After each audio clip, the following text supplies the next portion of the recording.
যে শীতলতার স্তরে পৌঁছে গেছে। একেবারে জমে বরফ হয়ে গেছে। ওটি গলে অর্থাৎ বরফ গলে মোটামুটি একটা চলনসই উষ্ণতার পর্যায়ে আসবে বলে মনে হচ্ছে না। ভারত বাংলাদেশকে কিভাবে দেখছে? এটি নিয়ে গত ২ বছরে নানা রকম প্রোপাগান্ডা চলছে। আপনি ভারত নামক যে রাষ্ট্রটি, সেই রাষ্ট্রটির যে চতুর্থ স্তম্ভ সেটা হলো সে দেশের মিডিয়া। গত ২ বছর ধরে ভারতের যে মিডিয়া, সেই মিডিয়াগুলো বাংলাদেশকে যেভাবে তুচ্ছ করেছে, তাচ্ছিল্য করেছে এবং বাংলাদেশ যেকোনো মুহূর্তে তারা দখল করে নেবে। তারপর ডক্টর মোহাম্মদ ইউনূস থেকে শুরু করে যারা এই বিপ্লবী আছেন তাদেরকে কি করবে এগুলো নিয়ে ভারতের পত্র-পত্রিকা, তাদের মিডিয়া যেভাবে হইচই করেছে।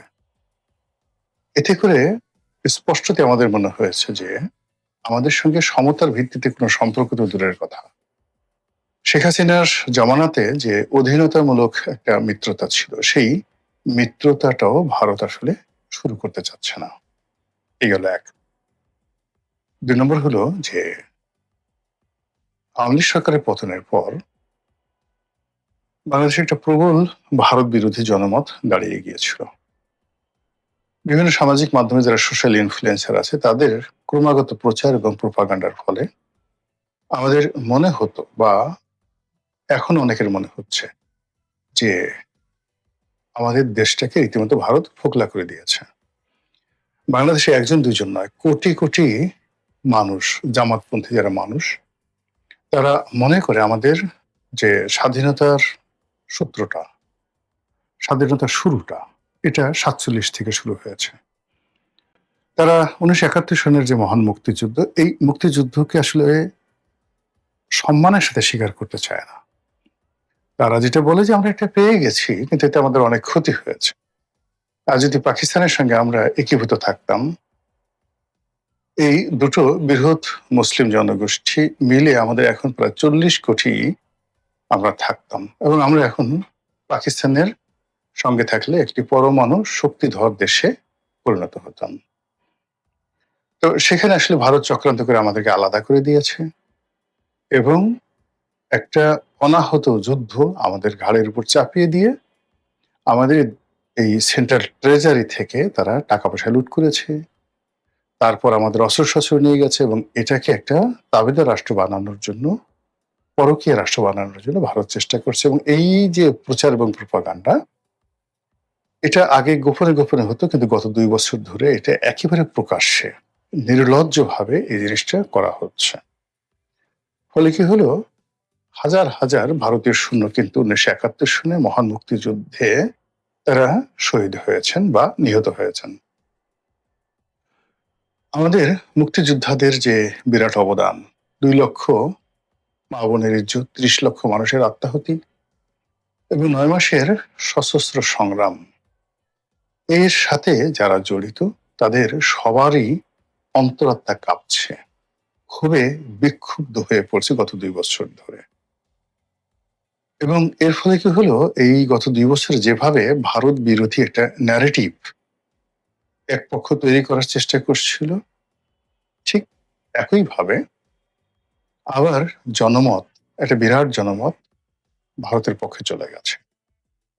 এখন মনে করছে লোকজন মনে করছে আমাদের কলকাতা যাওয়া দরকার। আমাদের চিকিৎসার জন্য ভারতের বিকল্প নেই। ভারতের সাথে ব্যবসা-বাণিজ্য করতে হবে। ভারতের সাথে শত্রুতা করে আমরা থাকতে পারব না। ভারত আমাদের কি ক্ষতি করেছে? শেখ হাসিনা আমাদেরকে কি গোলামির চুক্তিতে আবদ্ধ করেছে সেই বিষয়গুলো আমাদের জানা দরকার। এগুলো বলে মূলত ভারতকে আবার সামনে আনার চেষ্টা করছে। অন্যদিকে যারা ভারত বিরোধী বক্তব্য দিতেন তাদের কণ্ঠ ধীরে, ধীরে থেমে যাচ্ছে। এর কারণ হলো ইউনূস জমানাতে শেষের দিকে আমেরিকার সঙ্গে যে চুক্তিটি হয়েছে, এটি একটি নির্লজ্জ চুক্তি। এটি একটি দাসত্বের চুক্তি, এটি একটি গোলামের চুক্তি। এটা এখন পাবলিকের মনে রীতিমতো সিমেন্টেড হয়ে গেছে। এখন আপনি যতই বলেন না কেন যে এটা একটা অপরিহার্য চুক্তি ছিল, এটা দরকার ছিল। এই চুক্তির ফলে বাংলাদেশের অনেক উপকার হয়েছে এবং মার্কিন শুল্ক নীতি নিয়ে ওই সময়টাতে ইন্দোনেশিয়া যে চুক্তি করেছে, ফিলিপিন যে চুক্তি করেছে, ভিয়েতনাম যে চুক্তি করেছে, তুলনামূলকভাবে, এমনকি ভারত যে চুক্তি করেছে তার চেয়ে বাংলাদেশের চুক্তিটি ভালো ছিল বা এখনো ভালো আছে। এই কথাটা আসলে কাউকে বিশ্বাস করানো যাচ্ছে না। আমেরিকার এই চুক্তি বলার সঙ্গে সঙ্গে যে যার অবস্থান থেকে আসছে, প্রতিবাদ জানাচ্ছে, আর তাদের হাতের কাছে যা কিছু আছে, যারা এই চুক্তির পক্ষে কথা বলছে তাদেরকে সেটা দিয়ে তারা ট্রিটমেন্ট দিতে চাচ্ছে। কার হাতে যদি জুতা থাকে, কার হাতে যদি ঝাড়ু থাকে, কার হাতে যদি অন্য কিছু না থাকে, তাহলে যারা এই কথাগুলো বলছে তাদের নাক ধরে টানতে চাচ্ছে, কান ধরে মলে দিতে চাচ্ছে। তারপর শেষে গুদগুদি পেটের মধ্যে একটু সুড়সুড়ি দিতে চাচ্ছে, ঠাট্টা করতেছে, মস্করা চলতেছে, ওরে আমার আমেরিকান দালাল রে, ওরে আমার আমেরিকান দালাল রে, এই ধরনের কথাবার্তা বলতে চাচ্ছে। ফলে এই যে আমেরিকা বিরোধী একটা জনমত তৈরি হয়েছে, এই জনমতটা ভারত বিরোধী জনমতের চাইতে এখন আরো বেশি প্রবল আকার ধারণ করেছে। ফলে নতুন যে সরকার, সেই নতুন সরকার মূলত এই মুহূর্তে চীন ছাড়া অন্য কোনো নিরাপদ কোনো দেশ পাচ্ছে না যার সঙ্গে বন্ধুত্ব করা যায়। যেমন ধরুন পাকিস্তান। এখন পাকিস্তান তো আসলে আমাদেরকে কোনো সাহায্য করতে পারবে না। তারা হয়তো ২-৪টা পরমাণু বোমা আপনাকে বানিয়ে দিতে পারবে। তাদের কিছু জঙ্গি আমাদের দেশে পাঠিয়ে দিতে পারবে। তাদের কিছু আনার পাঠিয়ে দিতে পারবে, ইত্যাদি। কিন্তু আল্টিমেটলি যে দেশটি এখন নিজেরা দেউলিয়া হতে বসেছে, যে দেশের ৩টি প্রদেশ, ভারতের সাথে পাঞ্জাব, আফগানিস্তানের সাথে তাদের যে সীমান্ত রয়েছে, উত্তর পশ্চিম সীমান্ত প্রদেশ, আর আফগানিস্তান এবং ইরানের সাথে যে সীমান্ত রয়েছে বেলুচিস্তান, এটা নিয়ে মারাত্মক সমস্যা চলছে। সমস্যা চলছে কাশ্মীর নিয়ে। তারপর তাদের যে ফাইন্যান্সিয়াল অবস্থা, এটা বলার মতো নয়। তো সেখানে বাংলাদেশে আসলে তারা কি করবে? কিচ্ছু করার নেই। আমরা শুধুমাত্র নিজেদের আবেগের বশে পাকিস্তানের চাঁদতারা দিয়ে পাকিস্তানকে নিয়ে গল্প কবিতা সারা জাহাসে আচ্ছা, পাকিস্তান হামারা, মানে হিন্দুস্তানের ভারতের যে জাতীয় সঙ্গীত আল্লামা ইকবালের, সেটার মতো করে আমরা সেই পাকিস্তানের পক্ষে গান গাইতে পারি, কিন্তু আসলে সেইটা আমাদের কিছুই করতে পারবে না। অন্যদিকে আমেরিকার সাথে যে বন্ধুত্ব, আমেরিকা এবং আমেরিকার যারা সাইড লাইনে অন্য যে সকল রাষ্ট্র রয়েছে, যেমন জাপানের সাথে কিন্তু আমাদের সম্পর্কটা ভালো না হয়ে আরো এই জমানাতে, ইউনূস জমানা থেকে এই পর্যন্ত সম্পর্ক আরো খারাপ হয়ে গেছে। জাপান যে সকল প্রজেক্টে টাকা দিয়েছিল, জাইকা, বিশেষ করে এই যে মেট্রো রেলে তারা যে টাকা দিয়েছে, এটা নিয়ে বিভিন্ন সময় নানা রকম অপপ্রচার এবং সরকার নানা রকম কথাবার্তা বলার কারণে জাপান বেঁকে বসেছে। তারা এখন মেট্রো রেলে টাকা দিতে চাচ্ছে না। এদিকে আমাদের যে সেই জাপানি অর্থায়নে যেটা হয়েছে, বিমানবন্দরের থার্ড টার্মিনাল, সেই থার্ড টার্মিনাল নিয়ে নানা রকম অপপ্রচার করার ফলে জাপান এখানে বিক্ষুব্ধ হয়ে গেছে। জাপানের সাথে আমাদের আসলে সেই সম্পর্কটা এখন আর আগের মতো নেই। এই গেল ধরেন জাপানের অবস্থা। এরপরে যদি আপনি সৌদি আরবের কথা চিন্তা করেন, এখন সৌদি আরবের সাথে আমরা রাতারাতি কিন্তু কোনো বন্ধুত্ব তৈরি করতে পারছি না, কোনো অবস্থাতে বন্ধুত্ব তৈরি করতে পারছি না। এর বাইরে যেটি হচ্ছে সেটি হলো ভারত। এখন সরকার বুঝতে পারছে যে ভারতের সাথে সম্পর্ক করা দরকার, কিন্তু সার্বিক পরিস্থিতির কারণে ভারতের সাথে তারা কোনো বন্ধুত্ব করতে পারছে না। ফলে এখন একমাত্র চীন হলো বাংলাদেশের জন্য নিরাপদ।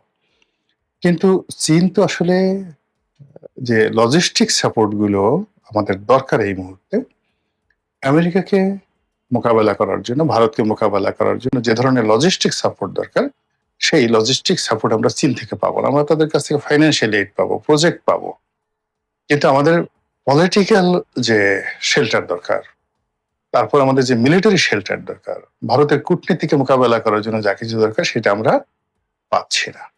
অন্যদিকে ভারতের যারা কর্তা ব্যক্তি রয়েছেন, তারা বাংলাদেশের যে বিষয়গুলো কতটা সিরিয়াসলি দেখেছেন, যে বাংলাদেশে তারা একজন রাষ্ট্রদূত পাঠিয়েছেন, জনাব দীনেশ ত্রিবেদী।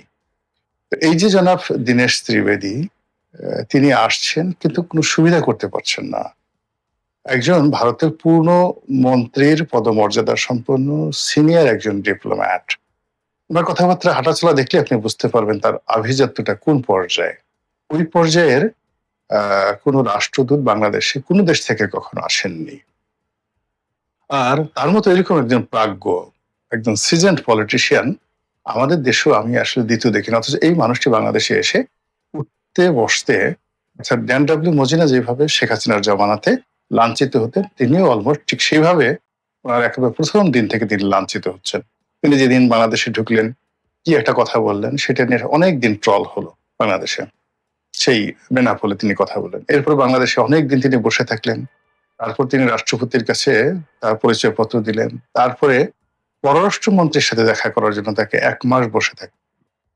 এরপর পররাষ্ট্র উপদেষ্টার সাথে তিনি যখন দেখা করতে এলেন, তাকে যেভাবে বসানো হলো, তার অপোজিটে যেভাবে প্রতিমন্ত্রীর পদমর্যাদার পররাষ্ট্রমন্ত্রী মানে উপদেষ্টা যেভাবে বসলেন, আর পূর্ণমন্ত্রীর মর্যাদায় দীনেশ ত্রিবেদীর মতো একজন পিতৃসম মানুষকে যেভাবে একটা ডবল সোফাতে বসিয়ে তাকে একেবারে কাছুমাছু করতে বাধ্য করা হলো, ইটস এ ব্যাড সিগন্যাল। অর্থাৎ ভারতের সঙ্গে বাংলাদেশ নতুন কোনো সম্পর্কে এই মুহূর্তে জড়াচ্ছে না। এদিকে জনাব নরেন্দ্র মোদী প্রথমে তারেক রহমান সাহেব তার পরিবারকে কংগ্রাচুলেট জানাচ্ছিলেন, তাকে ভারত ভ্রমণে আমন্ত্রণ জানিয়েছিলেন।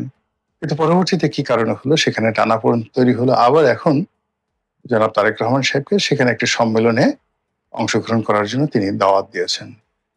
তিনি আদৌ যাবেন কিনা, অর্থাৎ তারেক রহমান সাহেব আদৌ যাবেন কিনা, এটা এখন নিশ্চিত নয়। নানা রকম অপপ্রচার চলছে। কেউ বলছে যে তারেক রহমান সাহেবকে ভারত যে চিঠি দিয়েছে সেখানে তিনি যে গণপ্রজাতন্ত্রী বাংলাদেশ সরকারের প্রধানমন্ত্রী, এই কথাটা উল্লেখ করেনি। বাংলাদেশকে অপমান করা হচ্ছে, তারেক রহমান সাহেবকে অপমান করা হচ্ছে, এবং তাকে যদি কৌশলে দিল্লিতে নিতে পারে তাহলে সেখানে তার ঘাড়ের উপর শেখ হাসিনাকে চাপিয়ে দেওয়া হবে, আওয়ামী লীগকে চাপিয়ে দেওয়া হবে, অথবা তাকে এমন কূটনীতির ফাঁদে ফেলা হবে যে ওখান থেকে তিনি অপমানিত লাঞ্ছিত না হয়ে ফিরে আসতে পারবেন না।